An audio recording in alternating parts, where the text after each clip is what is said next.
Happy morning, dear students. I welcoming you all to this online class. Previous week, we started a new chapter in Unit 3 Microbes in Human Welfare. So, in which we have discussed some of the microbes which is used in household products and some of the microbes in industrial products. Today, we will discuss how microbes are used in sewage treatment and energy generation and in the production of biogas. Finally, we are going to discuss about bioremediation.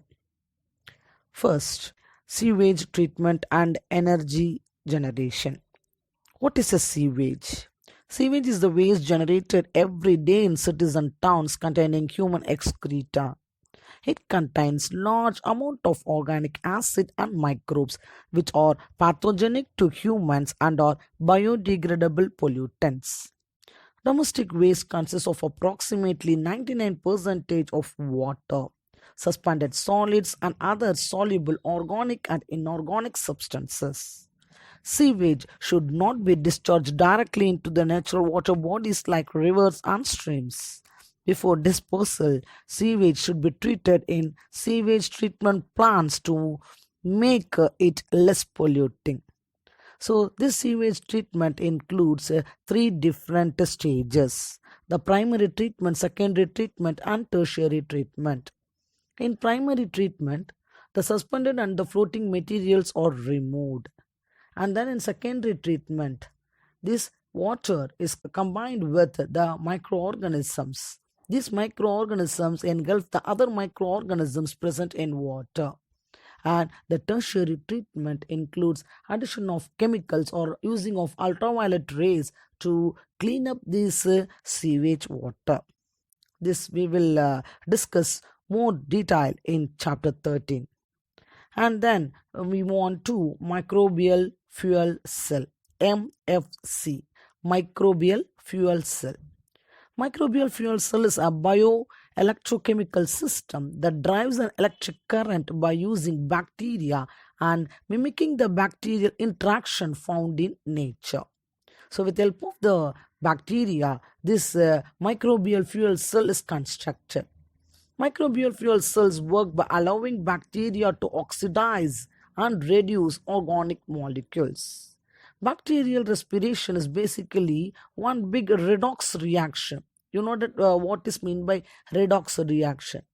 Redox means reduction and oxidation reaction in which electrons are being moved around. A microbial fuel cell consists of an anode and a cathode separated by a proton exchange membrane. In this figure, you can able to see an anode and cathode which is separated by a proton exchange membrane.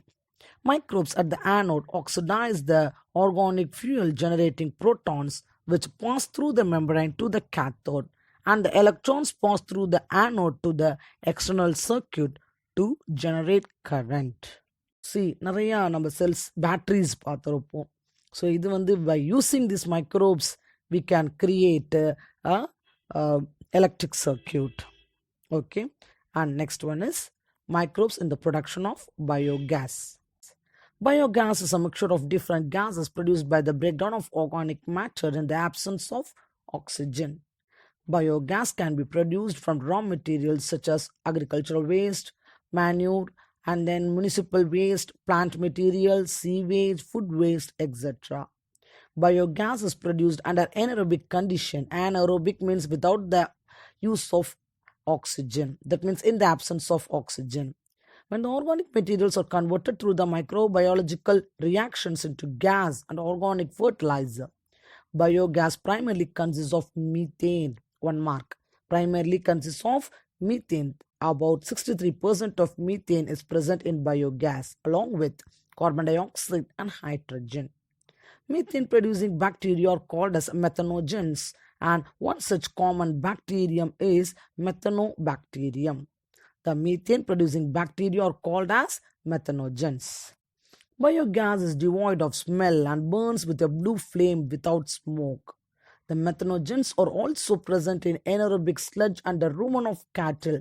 Rumen means water inside the digestive tract of the cattle. So in rumen, these bacteria help in the breakdown of cellulose. Cellulose is present in plants. Okay, so to digest this cellulose, bacteria helps in some of the cattle. The excrete of cattle called dung is commonly called as gobar. The excrete of cattle is called as gobar. Gobar gas is generated by the anaerobic decomposition of the cattle dung. It consists of methane, carbon dioxide with some hydrogen, nitrogen and other gases in trace amounts. In biogas plant, anaerobic digestion is carried out in an airtight cylindrical tank known as digester. You can see in this picture a digester is present. This is the biogas plant in which there is a cylindrical tank known as digester, and it is made up of concrete bricks and cement or steel. Bio waste or collected and slurry of dung is fed into this digester. This had a side opening into which the organic materials for digestions are incorporated for microbial activity. Anaerobic digestion is accomplished in 3 stages. One is solubilization, next one is acidogenesis, and third one is methanogenesis. The outlet is connected to a pipe to supply the biogas. The slurry is dried through another outlet and is used as fertilizer. Biogas is used for cooking and lighting. The technology of biogas production was developed in India mainly due to the effort of Indian Agricultural Research Institute IARI and Khadi and Village Industries. That's all about the biogas plant. You can able to see this biogas plant in villages. Okay va, அப்போலாம் ஒரு 10 to 15 years or 20 years back. So இந்த மாதிரி case production இருந்துச்சு இன் villages. அந்த கவுடங்லாம் waste பண்ண மாட்டாங்க. So வீட்டில் இருக்கக்கூடிய முனிசிபல் வேஸ்ட் அண்ட் கவுடங் இது எல்லாமே இந்த டைஜஸ்டரில் கொட்டி அதிலிருந்து பயோகேஸ் உற்பத்தி பண்ணி அவங்க என்ன பண்ணாங்க, it is used for cooking. Okay, next one is bioremediation. What is meant by bioremediation? The use of naturally occurring or genetically engineered microorganisms to reduce or degrade pollutant is called bioremediation. It's an important 2-mark question. The use of naturally occurring genetically engineered microorganisms. That means modification is made in the microorganisms to reduce or to degrade the pollutants. That is called as bioremediation. Bioremediation is less expensive and more sustainable than other remediations available.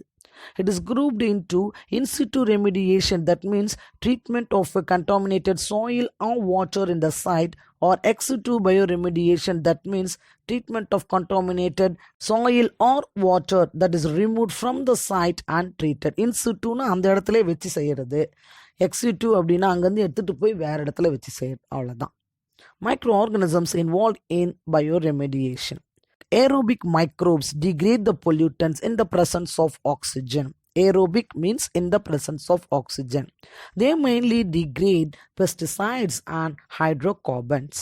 Pseudomonas putida is a genetically engineered microorganism. The Pseudomonas putida is called as superbug. Okay, superbug is nothing but genetically engineered microorganism. Pseudomonas putida is a superbug which was first obtained by Anand Mohan Chakravarti by the recombinant bacterial strain. It is a multiplasmid hydrocarbon degrading bacterium which can digest the hydrocarbons in the oil spills. So seas like shipla idichikichina, okay va, so oil spill aichna, this gem, that means Pseudomonas putida, is used to digest the hydrocarbons. And then Nitrosomonas europaea is also capable of degrading benzene and variety of halogenated organic compounds including trichloroethylene and vinyl chloride. Nitrosomonas europaea. And third one is the Ideonella sacchansi. It is currently tried for recycling of PET plastic. Plastic use பண்ணக்கூடாது அப்படின்னு சொல்றாங்க இல்லையா. இப்போ PET plastic னு ஒன்று வருது, PET bottles we are having, no. Ideonella sacchansis is currently tried for recycling of PET plastic. These bacteria use petase and methatase enzymes to break down this PET plastic into terephthalic acid and ethylene glycol. So இந்த இடியோனெல்லாம் சக்கைன்சஸ் இது என்ன பண்ணும் அப்படின்னா bed பிளாஸ்டிக்கில் தன்னுடைய வேலையை செய்யும்பொழுது it produces an enzyme called PET, petase and MHETase, okay, to break down the PET plastic into terephthalic acid and ethylene glycol. These are the aerobic microbes. Some of the anaerobic microbes degrade the pollutants in the absence of oxygen. So Dichloromonas aromatica has the ability to degrade benzene anaerobically and to oxidize toluene and xylene. Next is the Phanerochaete chrysopodium, an anaerobic fungus, exhibits strong potential for bioremediations of pesticides and polyaromatic hydrocarbons, dyes, trinitrotoluenes, cyanides, carbon tetrachloride, etc. Dihalococcide species are responsible for anaerobic bioremediation of toxic trichloroethene to non-toxic ethane. Trichloroethene என்றது ஒரு டாக்ஸிக்கான substance is converted into non-toxic ethane by dihalococoids. So Pestalotiopsis microspora is a species of endophytic fungus capable of breaking down and digesting polyurethane. This makes the fungus a potential candidate for bioremediation projects involving large quantities of plastics. Okay, in this Ideonella sacansi is a very important question, is a 3-mark question. What is the action of Ideonella? This Ideonella breaks down the PET into terephthalic acid and ethylene glycol by producing an enzyme that is the petase and methatase. It eats the terephthalic acid and ethylene glycol. So it's a very important question. So all the microbes, some are pathogenic and some may have a very good effect on this. Bioremediation involves two. One is aerobic microbes and another one is anaerobic microbes. Aerobic microbes includes 3: Pseudomonas putida, which is called a superbug. Second one is Nitrosomonas europea, and third one is Ideonella sacansis. And in anaerobic microbes, first one is the Dichloromonas aromatica, and second one is the Phanerochaete chrysopodium, and third one is the Dihalococoids, and fourth one is the Pestalotiopsis. So these are used for converting the toxic substances into non-toxic substances. All right. So it's a very simple lesson and a short lesson too. Please go through that. Please go through all the evaluation questions. I'm attaching the PDF to this link.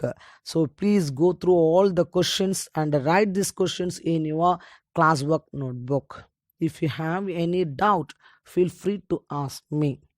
Thank you.